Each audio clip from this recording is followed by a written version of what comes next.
ഹാഷിം എന്ന് പറഞ്ഞിട്ടുള്ള ഒരു ചെറുപ്പക്കാരന് അയാളുടെ ജോലി പോലും നഷ്ടമായ സംഭവമുണ്ട്. അതായത് വെരിക്കോസ് വെയിനുമായി ബന്ധപ്പെട്ട് പോയിട്ട് വലത് കാലിലെ ഞരമ്പിന് പകരം മറ്റൊരു ഞരമ്പ് മുറിച്ചു മാറ്റി.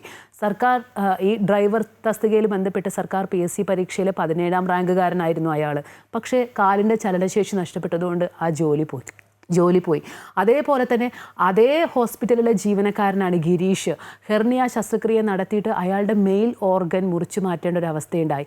അങ്ങനെ പല ആളുകളുടെ ജീവിതമാണ് പാതി വഴിയിൽ സാധാരണ ഒരു അസുഖവുമായി ബന്ധപ്പെട്ട് പോയിട്ട് അവരുടെ ജീവിതം തന്നെ നഷ്ടപ്പെട്ടു പോകുന്ന സാഹചര്യം. ഇതിലൊക്കെ എന്ത് നടപടിയെടുത്തു എന്നുള്ളതാണ്. ഏറിപ്പോയാലൊരു സസ്പെൻഷൻ, ഡോക്ടർമാർക്ക് സസ്പെൻഷൻ അല്ലെങ്കിൽ നേഴ്സിന് സസ്പെൻഷൻ.